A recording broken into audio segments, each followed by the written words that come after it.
Hello my friends and welcome back. Thank you very much for being with me again today. Well, we didn't get rid of the news regarding the Azov Battalion, and as you know, a lot of them are still in Russian custody. Let's put it this way, mildly. They are prisoners. And now the Ukrainians say that about 800 of them are still in Russian hands. This article that I have here comes from Ukrainska Pravda. It says an estimated 800 Azov regiment members are held prisoner, including over 40 women, some pregnant.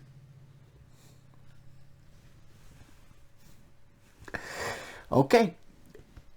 Olha Kravchenko, the head of the department dealing with POWs and their families of the Azov patronage service, reported that about 800 Azov members remain in Russian captivity. Over 40 of them are women, and some among them are pregnant. They get pregnant before or after? That would be my question. I know it's sad, but things happen. Kravchenko on the air on Suspline, Ukrainian news outlet. And I'm quoting, an estimated 90% of the POWs who got out are in an extreme stage of malnourishment, moral and psychological exhaustion, to such a degree that we were simply shocked. They have old shrapnel and gunshots wounds that have been severely neglected because there was no proper treatment either while they were in Azovstal or while in captivity. The guys have various fragments inside their bodies which need to be operated on.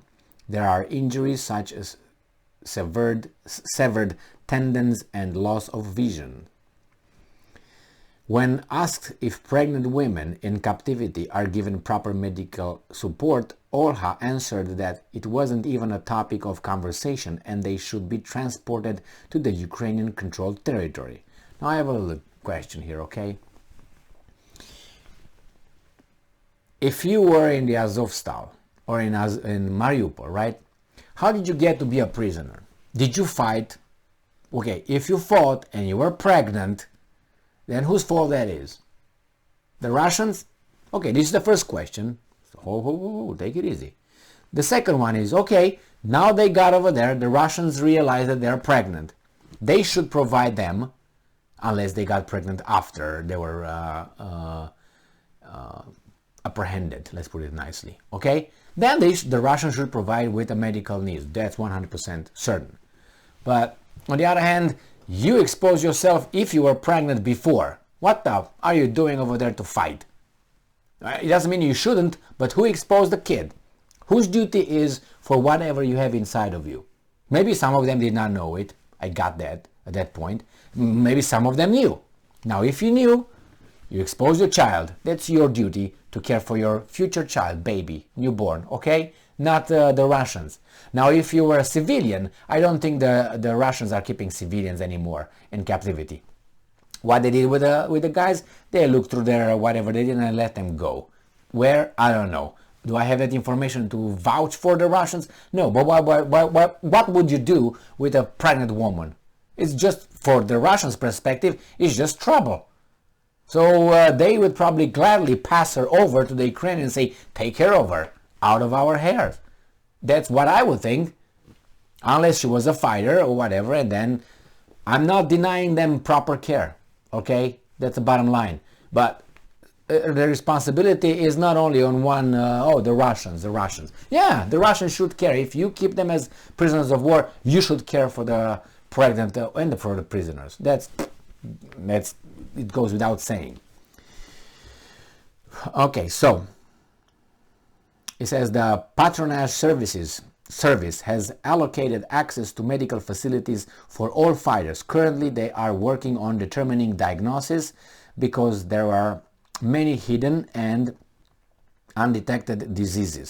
None of these liberated from captivity were sent home because all of them absolutely required medical treatment. According to Kravchenko, many elderly people have remained in captivity who, in addition to combat injuries, also have chronic diseases. Why would you keep them?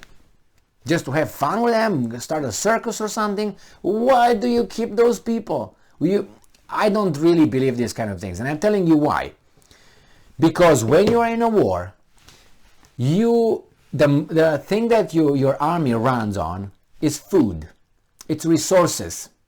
Human resources and material resources, which is food, is heat, it's coal, is wood for fire, is all that.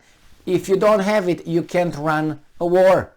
So if you keep an older 3,000-year-old person over there that has medical issues, you keep that person as a prisoner of war, you lose not only food, electricity, a bed, and probably a nurse and a warden, a very bad warden, right?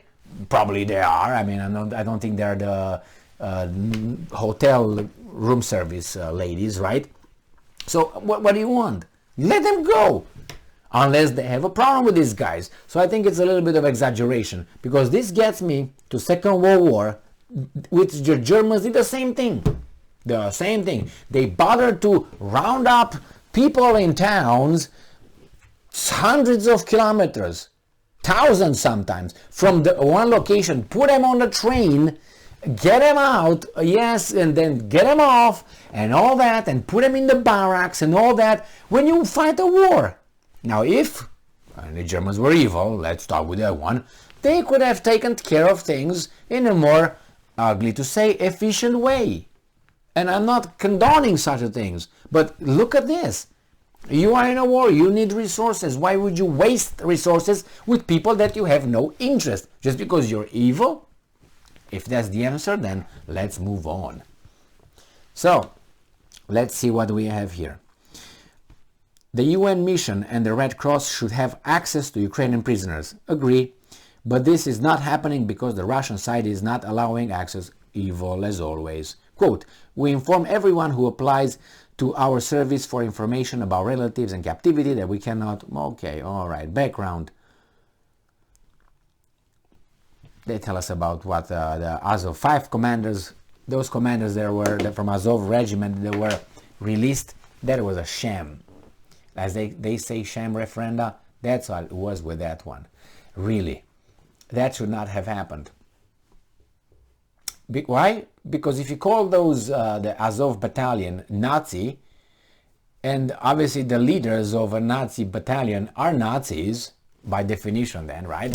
Then they're not like angels, right? If you say the battalion is Nazi, then if you label it that way, the leaders should be the Nazis of the Nazis, right? Like take Adolf, right? He was the Nazi, so he was the Nazi, right? By definition, he was the Nazi. So here, what do you want? You liberate, you let 5 leaders, the guys? I thought you denazify Ukraine. How can you leave them? After you say that they're criminals, they're this, they're that, you let them go for 50 Russians, according to Ukrainians, and that guy, Timoshenko, Pakalenko, Pikopenko, whatever weasel-looking guy, it was a friend of Putin or something, he was a parliamentary in Ukraine and all that. Really? That's what I'm saying. Values and principles and all that, they bend however the guys in charge want. And the same thing happens in Russia, don't get me wrong. So yeah, they keep 800 Azov. Why do they keep those guys? As bargaining chip? Probably. Why do they keep the pregnant woman? Let them go. Why do you keep old people? Let them go. And besides, that would be beneficial from a, I don't know, pragmatic point of view. You know, this person, go. Leave me alone. More food for these guys, more time for the nurses, and all that. Thank you very much for being with me again today. Stay strong, stay smart, look for the truth, and be just.